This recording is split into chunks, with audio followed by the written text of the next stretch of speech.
প্রশাসন যদি তাদেরকে কঠোর হাতে দমন করতো, আজকে বাংলায় এত চাঁদাবাজ থাকতো না। তার বিরুদ্ধে আমরা মানববন্ধন করতে নিছি। তার সাঙ্গপাঙ্গ গ্রুপ নিয়ে এসে আমাদের উপরে, ব্যবসায়ীদের উপরে সে হামলা করছে। আমাদের মহাজন যদি ঠিকভাবে ব্যবসা না করতে পারে, তা আমরা কর্ম করে কিভাবে চলবো বলেন আপনারা? হ্যাঁ, রহমানকে একবার সেনাবাহিনী ধরেও নিয়ে গেছে, তো সে আবার আয়া সে একই কাজ করতেছে। ব্যবসায়ীদের উপরে হামলা, এগুলো তো মেনে নেওয়া যায় না। কারণ আমাদের নিরাপত্তা দরকার। আমাদের মহাজনের নিরাপত্তা পাইলে আমরা নিরাপত্তা পাবো। আমাদের মহাজনের নিরাপত্তা না পাইলে আমরা নিরাপত্তা কিভাবে পাবো বলেন? চাঁদাবাজি রহমানের প্লাবিন করে, যুবদলের বলেন নেতা, সে একটা নেতা, তার পরিচয় দিয়ে সে এইগুলো করতেছে।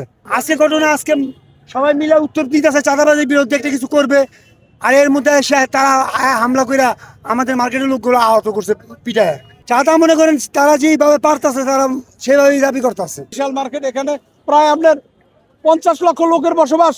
এই কারণে সবাই ব্যবসায়ী, এখানে চাঁদাবাজ কেউ না। এখানে একটা সংঘবদ্ধ গ্রুপ আছে তাদের, তারা শুধুই আপনি চাঁদাবাজি করে, তাদের পেশাই চাঁদাবাজি করা। আঙ্গুল ফুলাই 5ই আগস্টের পরের থেকে, আগে তো এরা বলায় বলে আসছিল চোর ছাচ্চর বাটপার, এখন তাদের চেহারা ঘুরে গেছে। তাদের শুধু কর্ম একটাই, চাঁদাবাজি করা।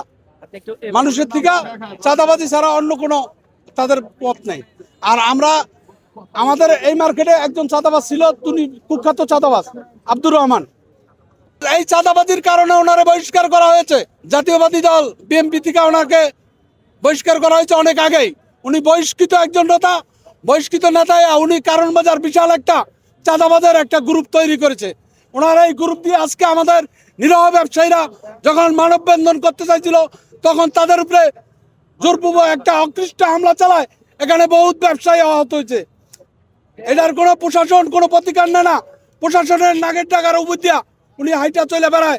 প্রায় একজন কেসের উপরে আছে, মামলার উপরে ওনার নামে আছে। প্রশাসন তাকে গ্রেপ্তার করে না। আমরা চাই ওনাকে গ্রেপ্তার, সুষ্ঠু বিচার। আমাদের 24 ঘন্টার ভিতরে ওনারা গ্রেপ্তার করবে প্রশাসন। আপনার একটা সামান্য মামলা হইলে আরে খুঁজে বের করে, আর উনি তো নাকে টোকার পরে ওনার তো ধরতে না। প্রশাসনের, হ্যাঁ, প্রশাসনিক দালাল আছে।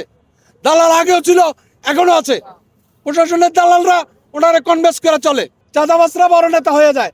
চাঁদাবাজরা বড় নেতা হওয়ার পিছনে একটাই কারণ, প্রশাসন তাদেরকে সহযোগিতা করে, তাদেরকে শাসন করে না।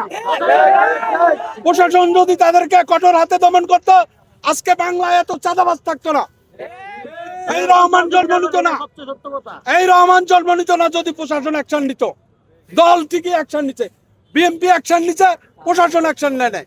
মামলা হলে কি মানে দৃষ্টান্তমূলক শাস্তির ব্যবস্থা? অবশ্যই মামলা হলে মামলার মেরিট অনুযায়ী অবশ্যই আমরা তদন্তে যাকে যাকে পাবো আমরা তাদেরকে আইনের আওতায় নিয়ে আসবো।